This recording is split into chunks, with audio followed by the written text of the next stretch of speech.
वो स्त्री से जन्मा और व्यवस्था के अधीन उत्पन्न हुआ, ताकि व्यवस्था के अधीनों को मोल लेकर छुड़ा ले और हमको लेपालक होने का पद मिले। यहाँ पे हम परमेश्वर के वचन में देखते हैं, परमेश्वर ने एक समय निर्धारित किया हुआ था प्रभु यीशु मसीह को भेजने का। आमीन।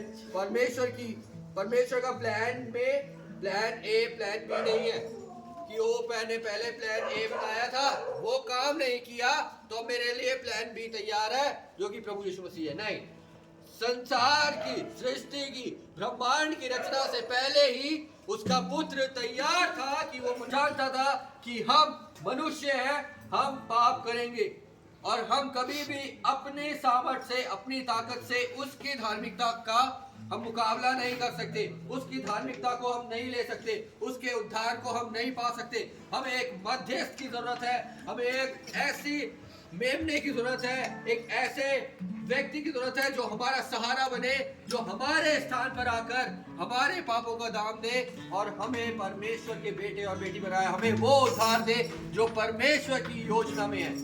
आमीन। आगे परमेश्वर का वचन बताता है हमें कि जो स्त्री से जन्मा, आमीन, यहाँ पे पुरुष की एंट्री नहीं हुई, वो केवल स्त्री से जन्मा। परमेश्वर की आत्मा का साया मरियम पे हुआ, उस कुमारी स्त्री पर हुआ और उसने यीशु को जो वचन था वो वचन मरियम के जरिए देधारी हुआ और उसने इस संसार में आकर आपके और मेरे पापों के दाम को दिया ताकि हम क्या करें, उस व्यवस्था से जिस व्यवस्था के अधीन हम सब फंसे हुए थे, वो व्यवस्था जो मूसा की व्यवस्था थी जिसमें 613 नियम है, उन 613 नियमों को हम कभी भी फुलफिल नहीं कर सकते, कभी भी पूरा नहीं कर सकते, क्योंकि परमेश्वर का वचन बताता है कि अगर हम एक भी आज्ञा को तोड़े, एक भी नियम को ब्रेक करते हैं तो हम पूरी व्यवस्था को तोड़ते हैं। लेकिन प्रभु यीशु मसीह ने कहा, मैं तुम्हें केवल एक व्यवस्था देता हूं और वो है कि एक दूसरे से प्रेम करो,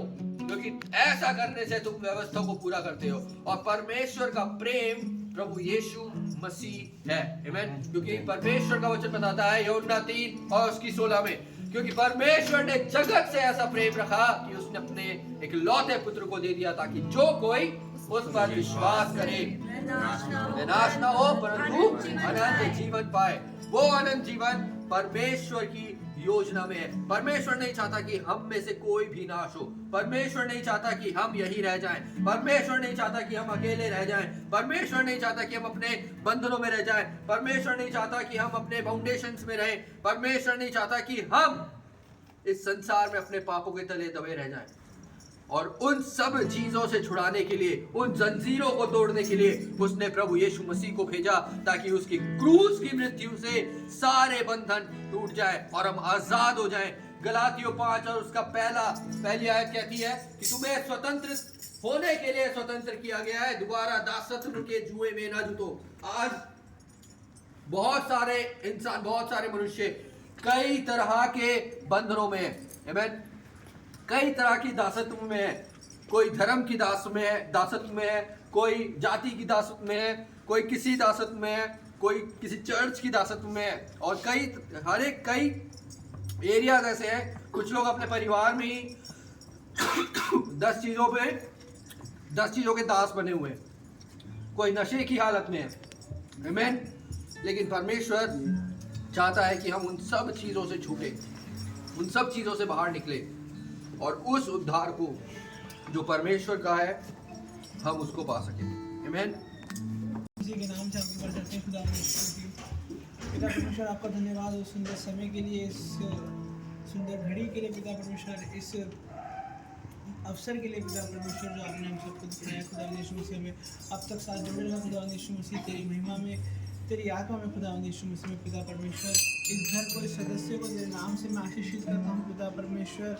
आपके जन का पिता परमेश्वर हम अवसर बनाते हैं पिता परमेश्वर, हम आपके जीवन को, आपके प्रेम को अपनी जीवन में पिता परमेश्वर एक्सेप्ट करें और उसके आधार पर